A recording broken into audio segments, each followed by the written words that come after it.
The champagne glass slipped from my trembling fingers, shattering against the marble floor of the penthouse balcony.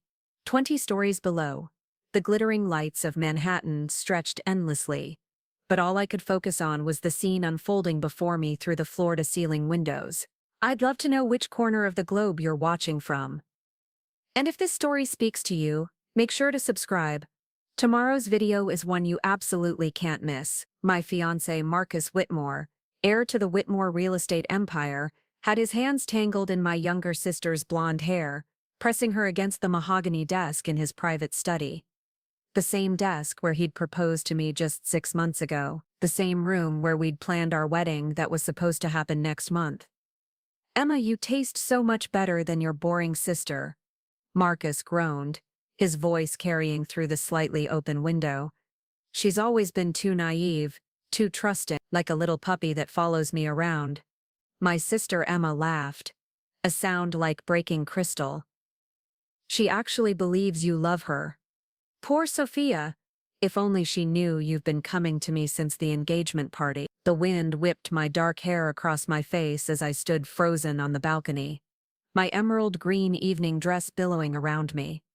I'd come up here to get some air during our engagement party downstairs, never expecting to witness my entire world crumbling. "What are we going to do after you marry her?"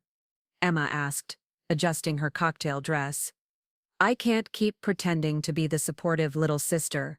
Marcus straightened his tie, that same charming smile I'd fallen for spreading across his face. Once I have full access to the Blackwood family trust through marriage, we'll arrange a little accident. Maybe she'll take a tumble down those steep stairs at the family estate. Or perhaps her car will have brake problems on that winding mountain road she loves to drive." The blood drained from my face. They weren't just betraying me, they were planning to kill me. "And then we can be together openly," Emma purred, wrapping her arms around his neck. "With her inheritance and your family's money, we'll be the most powerful couple in New York." "Exactly. Sophia's always been too weak, too emotional. She'll never survive in our world anyway. We're doing her a favor." My legs gave out, and I gripped the balcony railing so hard my knuckles turned white. How long has this been going on?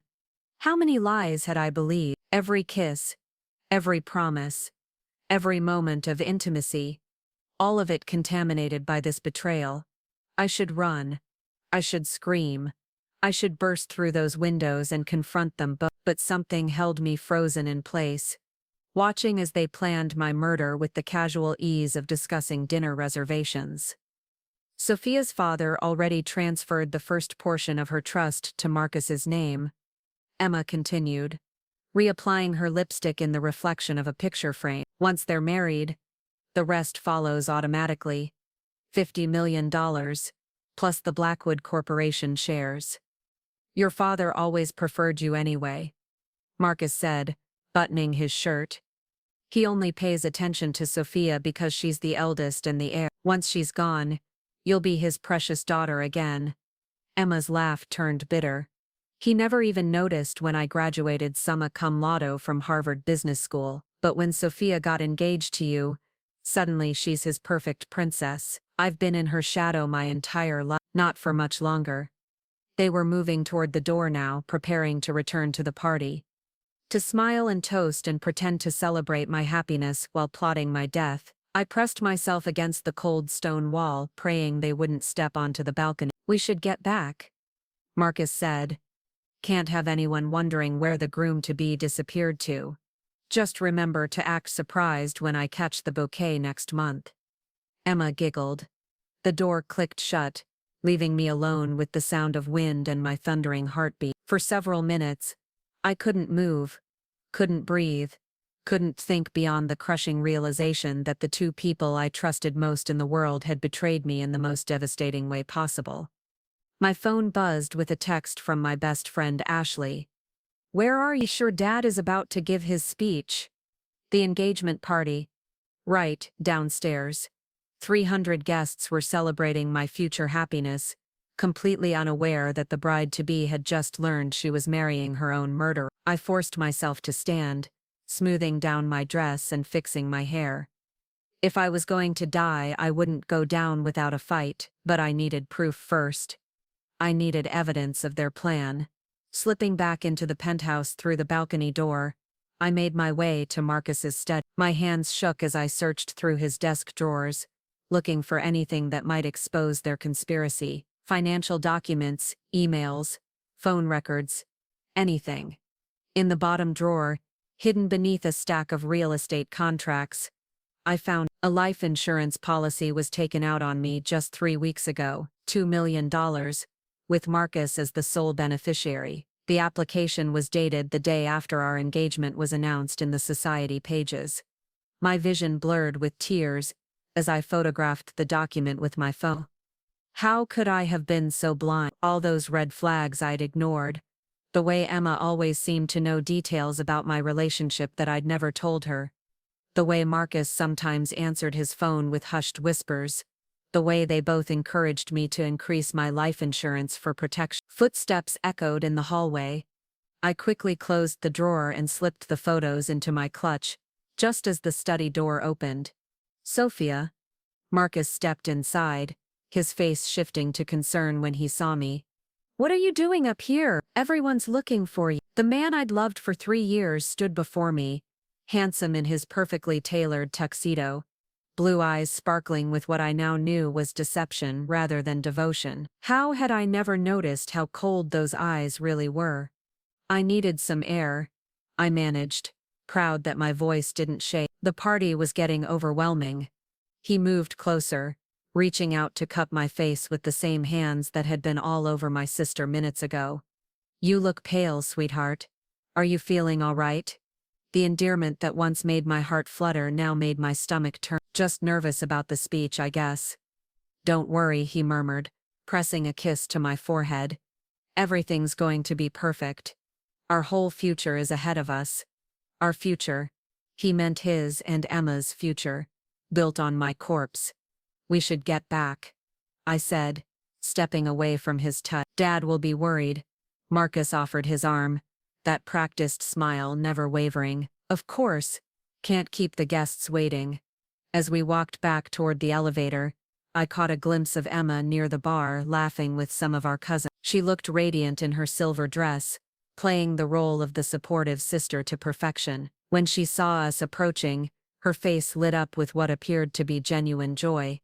There you are, she exclaimed, rushing over to hug me. I was starting to worry. You disappeared right before the toasts. The hug felt like being embraced by a snake. Sorry, I just needed a moment to collect myself. Pre-wedding jitters, she said knowingly, then turned to Marcus with a flirtatious smile that I finally recognized for what it was. You better be taking good care of my sister. Always, he replied, his arm tightening around my waist possessively. The elevator descended toward the party, and I watched the floor numbers tick by, each one bringing me closer to what might be my last night alive. The irony wasn't lost on me, surrounded by everyone I loved, celebrating my future while my fiancé and sister planned my murder. The elevator doors opened to reveal the lavishly decorated ballroom. Crystal chandeliers cast rainbows across the cream-colored walls, and hundreds of white roses filled the air with their intoxicating scent. It should have been magical. Instead, it felt like my own wake. There she is. My father, Richard Blackwood, appeared at my side, his weathered face beaming with pride. At 62, he still commanded attention in any room, his silver hair and impeccable suit marking him as the successful businessman he'd always been. Sweetheart, I was about to send out a search party. Sorry, Dad. Just getting some air. He studied my face with the keen perception that had made him millions in the tech industry. Are you sure you're all right? You look a little shaken. Before I could answer, Marcus stepped forward smoothly. She's just overwhelmed by all the attention. You know how modest Sophia is. My father nodded, seemingly satisfied with the explanation. Well, come on then. Time for the speeches. As we moved through the crowd, I was struck by how normal everything seemed. Guests mingled with champagne flutes, laughing at shared jokes and catching up on gossip. My college roommates waved from their table near the dance floor. My grandmother sat regally at the family table, her diamond tiara catching the light. Uncle James was telling his usual inappropriate stories to anyone who would listen. None of them knew that this glittering celebration was actually a funeral mine. Ladies and gentlemen, the DJ's voice boomed over the speakers.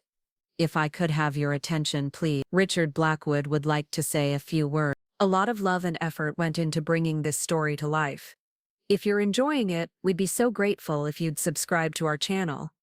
Now, back to where we left off. The crowd hushed as my father took the microphone, his face glowing with paternal pride. Thank you all for being here tonight to celebrate my daughter Sophia's engagement to Marcus Whitmore. As many of you know, Sophia has always been the light of my life. I felt Emma stiffen beside me, her smile becoming more strained. Even now, even knowing what I knew, the jealousy was still there. When she was little, Dad continued, she used to tell me she was going to marry a prince someday. Well, she may not have found royalty, but she found something better. A man who loves her deeply and will always protect her. Marcus squeezed my hand, and I had to resist the urge to jerk away. The crowd murmured their approval, completely unaware of how wrong they all were. Marcus, my father said, turning toward us, I'm entrusting you with my most precious treasure. Promise me you'll always keep her safe. I promise, sir, Marcus replied, his voice ringing with false sincerity. I'll protect Sophia with my life. The crowd erupted in applause, and I felt bile rise in my throat. He would protect me, all right. Protect me, right into an early grave. My father handed me the microphone, and suddenly 300 faces were turned expectantly toward me. I was supposed to give a speech about my happiness, my gratitude, and my excitement for the future. Instead, I found myself staring into the eyes of my would-be murderer. Thank you all for being here tonight, I began, my voice surprisingly steady. Your support means more to me than you know. Emma beamed at me encouragingly, playing her part perfectly. Marcus wrapped his arm around my waist, the picture of the devoted fiancé. They say you never really know someone until you see them at their worst, I continued, the words coming from somewhere deep inside me. Tonight, I've learned things about people I thought I knew, things that change everything. A murmur rippled through the crowd. I saw confusion on several faces, concern on others. My father's brow furrowed. But life has a way of revealing the truth, I said, looking directly at Marcus and Emma, and sometimes, that truth is more shocking than anything you could imagine. Marcus's grip on my waist tightened, and I could see a warning in his eyes. Emma's smile faltered slightly. I want to thank everyone who truly cares about me, I finished. Your love and support will carry me through whatever challenges lie ahead. I handed the microphone back to my father, who looked puzzled but began leading the crowd in another round of applause. Marcus leaned close to my ear. That was a strange speech, sweetheart. Is everything okay? Everything's perfect, I lied, meeting his gaze steadily. I'm just seeing things clearly for the first time. The party continued around us, but I felt like I was watching it from behind glass. People came up to congratulate me, to gush about the wedding plans, to tell me how lucky I was, if only they knew. As the evening wore on, I watched Marcus and Emma carefully.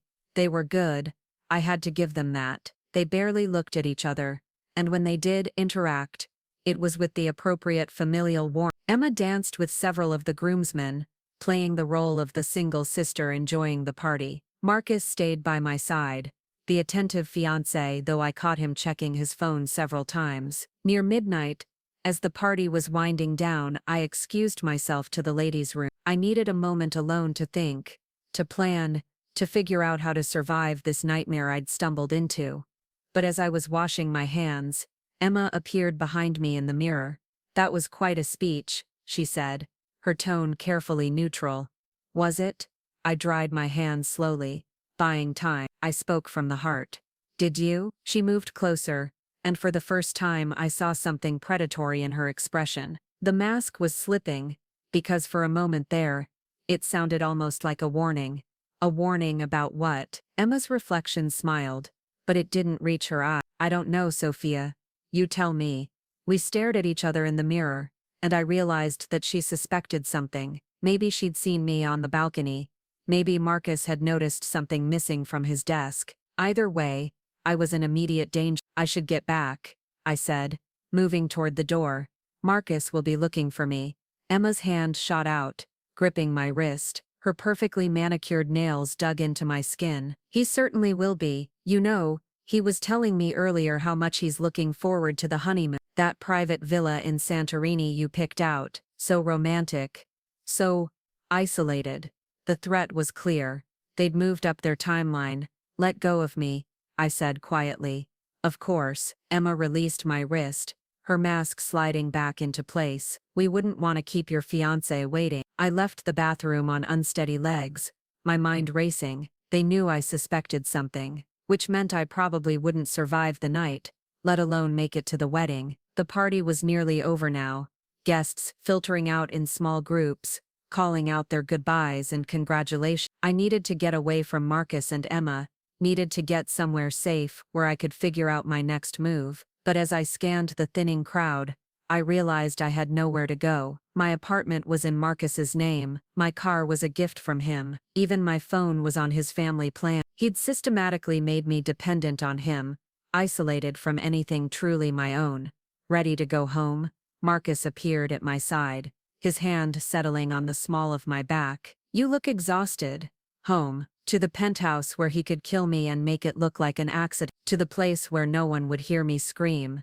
Actually, I said, thinking quickly, I was hoping to stay at Dad's tonight. You know, one last night in my childhood bedroom, before I became Mrs. Whitmore. Something flashed in Marcus's eyes. Annoyance, maybe even anger, before his smile returned. Of course, darling. How sentimental of you. But I could tell he didn't like it. This wasn't part of their plan. I'll drive you, he offered. No need, I said quickly. Dad's already offered, and I want to spend some time with him. You know how he gets emotional about these milestones. Marcus's jaw tightened almost imperceptibly. If you're sure, I'm sure. As my father and I said our goodbyes to the remaining guests, I caught Emma watching me with calculating eyes. She whispered something to Marcus, who nodded curtly. They were planning something new, adapting to my unexpected change in plan. The ride to my childhood home in the Upper East Side was quiet. Dad seemed lost in thought, probably processing the emotional weight of his eldest daughter's engagement. I stared out the window at the city lights, wondering if this might be one of my last nights alive. You seemed a little off tonight, Dad said finally, as we pulled into the circular driveway of the Blackwood mansion. Everything all right? I wanted so badly to tell him everything, to show him the insurance policy, to expose Marcus and Emma's betrayal, but I had no proof of the murder plot, beyond what I'd overheard, and I knew how it would sound. My father adored Emma, had always seen her as the more vulnerable daughter who needed protection, and Marcus had spent 3 years charming everyone in my family. Just pre-wedding nerves, I said instead. It's a big step. It is, he agreed, reaching over to squeeze my hand. But Marcus is a good man, Sophia. He'll take care of you. If only he knew how Marcus planned to take care of me. Inside the house, everything was exactly as I remember. The grand foyer with its sweeping staircase, the family portraits lining the walls, the antique furniture that had been passed down through generations. This house had always been my sanctuary, but tonight, it felt like a mausoleum. I kissed my father goodnight and climbed the stairs to my old bedroom, my mind churning with escape plans. I could run away, disappear somewhere. Marcus and Emma would never find me, but that would mean abandoning my father, my friends, my entire life, and it wouldn't stop them from eventually coming after me. I could go to the police, but with what evidence? An insurance policy wasn't proof of murder, and my word against theirs wouldn't hold up in court. The Whitmores had connections everywhere, including in law enforcement. Or I could stay and find a way to expose them before they could kill me. But that was incredibly risky, and I had no idea how much time I had. My phone buzzed with a text from Marcus. Sleep well, my love. See you tomorrow. Can't wait to start our life together. The message made my skin crawl. Tomorrow. They were planning to kill me tomorrow. I was running out of time, and I had no one to turn to. Emma had systematically poisoned my relationship with most of my friends. convincing me they were jealous of my engagement. Marcus had encouraged me to distance myself from anyone who might question our relationship. I was completely alone. As I sat on my childhood bed, surrounded by stuffed animals and photographs from happier times, a strange calm settled over me. If I was going to die, at least I would die knowing the truth. At least I wouldn't go to my grave still believing in their lies. But as I lay down to sleep, I made myself a promise. If I somehow survived this, if I found a way out of this nightmare, I would make them pay for every lie, every betrayal, every moment of terror they'd put me through. I would make them regret the day they decided to cross Sophia Blackwood. The last thing I remembered before drifting off was the sound of rain beginning to patter against my window, as if the sky itself was mourning for what was to come. The wedding reception at the Grand Plaza Hotel was everything I had once dreamed of: crystal chandeliers, white orchids, and 300 guests, celebrating what they believed was the social event of the season. But this wasn't my wedding to Mark. This was my wedding to Blake Morrison, and Marcus was watching from across the room with murder in his eyes. Blake's hand found mine under the silk tablecloth as the orchestra played our first dance song. My new husband was devastatingly handsome in his midnight blue tuxedo, his dark hair perfectly styled, those warm brown eyes that had captivated me from the moment I'd initiated our whirlwind romance 3 months ago. "You look like you're plotting something," Blake murmured, his thumb tracing circles on my palm, that little smile you get when you're 3 steps ahead of everyone else. "Maybe I am," I whispered back, watching Marcus drain another glass of whiskey at the bar. "Maybe I've been plotting this for longer than you know." The irony was delicious. Marcus had thought breaking our engagement and publicly humiliating me would destroy me. Instead, it freed me to pursue the one man he actually cared about, his best friend since childhood, his business partner, the brother he'd never had. Emma sat at the family table, her face a mask of barely controlled rage. She'd expected to be the center of attention at my downfall, to sweep in as Marcus's consolation prize. Instead, she was watching me marry into the Morrison shipping empire, a fortune that dwarfed even the Whitmore real estate holding. "Ladies and gentlemen," the wedding coordinator announced, "please welcome Mr. and Mrs. Blake Morrison for their first dance." Blake led me onto the marble dance floor, his movements fluid and confident. We'd practiced this dance a dozen times, but it felt different now, charged with electricity, weighted with significance that went far beyond choreography. "I still can't believe you said yes," Blake said as we swayed to the music. "When you showed up at my office that day, I thought I was hallucinating."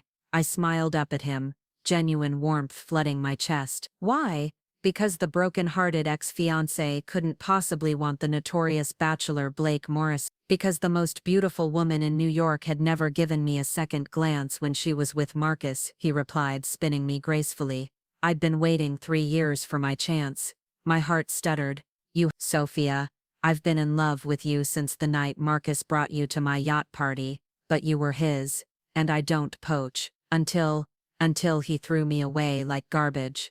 Blake's jaw tightened. His loss, my gain. Over his shoulder I could see Marcus approaching the edge of the dance floor, his face flushed with alcohol and fury. Emma was right behind him, her silver dress glittering under the lights like armor. "Here comes trouble," I murmured. Blake followed my gaze and sighed. "Want me to handle this?" "No. Let's see what he has to say." The music ended, and Marcus stepped forward before the next song could begin. "Congratulations," he said, his voice dripping with false civility. "Though I have to say, this is quite the rebound, Sophia." "Rebound?" I laughed, letting Blake pull me closer to his side. "This isn't a rebound, Marcus. This is an upgrade." Several nearby guests turned to watch the confrontation, sensing drama. The wedding photographer discreetly snapped photos from a distance. "An upgrade," Marcus repeated, his smile sharp as a blade. "To my leftovers." Blake stepped forward, his body language shifting into something more dangerous. "Watch your mouth, Whitmore." "Easy, boys," I said smoothly, placing a hand on Blake's chest. "We're at my wedding. Let's keep it civilized." Emma finally spoke up, her voice saccharine sweet. "It's just surprising how quickly you moved on, sister dear. Some might call it desperate, and some might call it knowing my worth," I replied, meeting her gaze steadily. "Something you've never understood." The tension was thick enough to cut with a knife. Other guests were openly staring now, whispers spreading through the ballroom like wildfire. "You know what I think," Marcus said, taking another step closer. "I think this whole thing is a publicity stunt, a way to get back at me for choosing your sister." "Choosing?" I laughed again, the sound crystal clear and utterly confident. "Marcus, you didn't choose anything. You got caught cheating and tried to spin it as some grand love story. There's a difference." "You were always so naive," Emma chimed in, still believing in fairy tales at 26. "The only fairy tale here," I said, turning to face her fully, "is the one where you convince yourself that anyone actually respects you. But we all know the truth, don't we? You're the mistress who broke up an engagement, not the heroine of some romantic epic." Emma's face went white, then flushed deep red. "You bitter little..." "Emma," Blake interrupted, his voice deadly quiet, "I'd think very carefully about what you say next. This is my wife you're talking to." The word wife hit Marcus like a physical blow. I could see it in the way his shoulders tensed, the way his hands clenched into fists at his sides. "Your wife," Marcus repeated slowly. "My best friend married my ex-fiancé." "How convenient." "Former best friend," Blake corrected. "I don't stay loyal to people who treat women like disposable objects."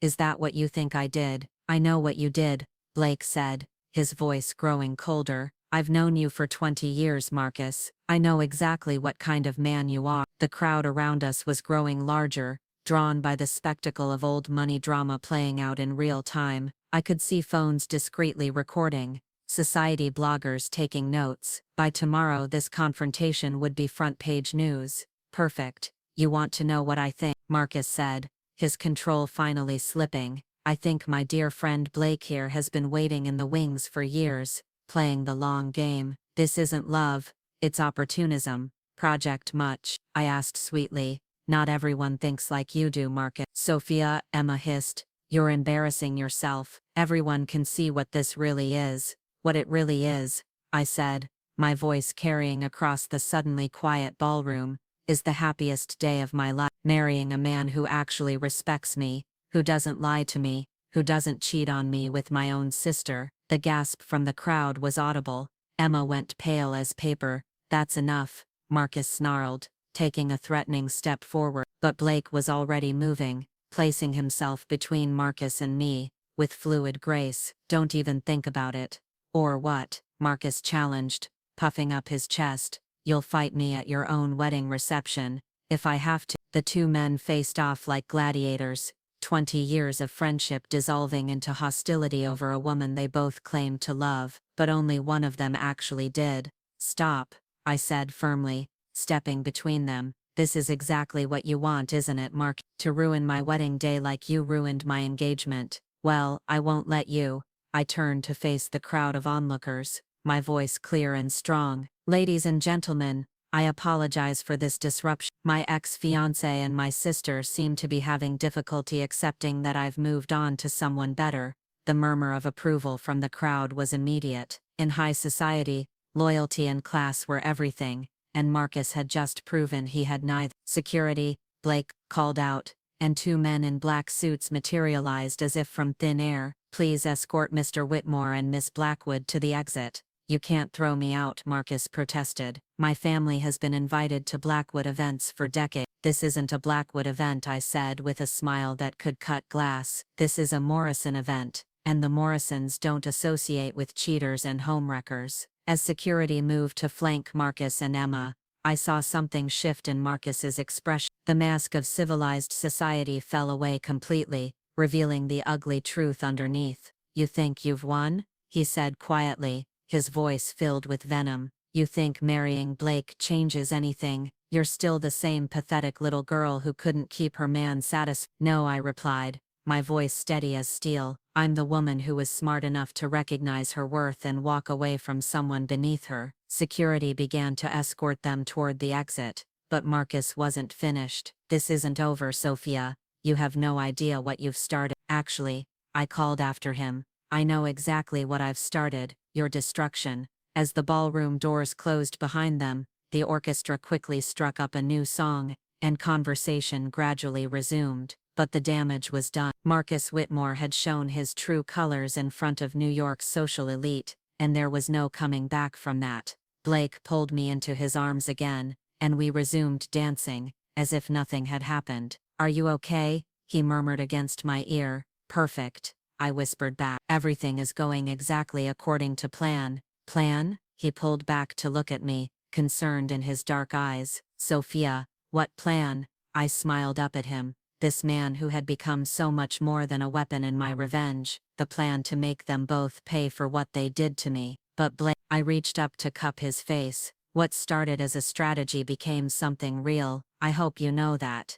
His eyes searched mine for a long moment. "Are you saying you used me?" "I'm saying I chose you," I replied honestly, "for reasons that started practical and became personal. You're not just my revenge, Blake, you're my future." He was quiet for a moment, processing this revelation. So Marcus was right. This started as a way to get back at him. It started as survival, I corrected, but it became love. The question is, can you live with that? Blake spun me again, considering. When I came back into his arms, he was smiling. "I can live with being the beneficiary of the best revenge plot in New York history, especially if it means I get to keep you forever." I promised and meant it. The rest of the reception passed in a blur of congratulations, dancing and celebration, but I was aware that this was only the beginning. Marcus's threat hadn't been idle. He would retaliate, probably dragging Emma down with him, but I was ready. I had Blake now, with all the Morrison power and protection that came with him. I had evidence of Marcus and Emma's affairs, their attempted murder plot from my past life, their financial crimes. Most importantly, I had learned to value myself enough to demand better. As Blake and I cut the 7-tier wedding cake, I caught sight of my father beaming with pride from his table. He'd worried about my rushed engagement to Blake, but he could see how happy I was. "How whole? What are you thinking about?" Blake asked as we posed for photos. "Justice," I replied. "And how sometimes the best revenge is living well, and marrying well," he teased. "Definitely marrying well." Later that night, in the penthouse suite Blake had reserved for our wedding night, I finally allowed myself to fully process what I'd accomplished. Marcus and Emma were exposed, humiliated, cast out from the society they'd tried to manipulate. I was married to a man who actually loved and respected me, and I had my whole future ahead of me.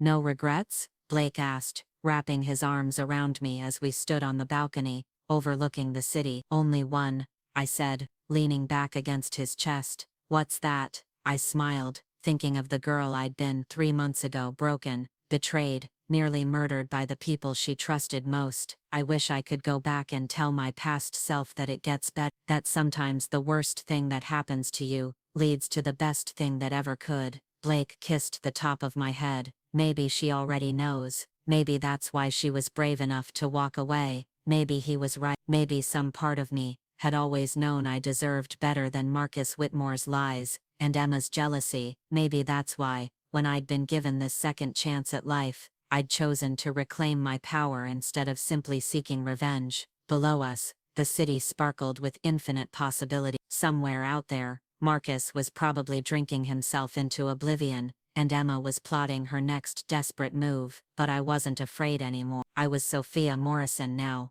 and I had everything I'd ever really wanted: love, respect, and the satisfaction of knowing that the best revenge truly was living well. The future stretched ahead of us, bright and full of promise, and for the first time in longer than I could remember, I was genuinely excited to see what came next. Looking for more? We've got 2 amazing stories ready for you right on screen. If this one touched you, these are absolutely worth your time. Click to watch them now, and hey, subscribe and hit that bell to never miss our latest upload.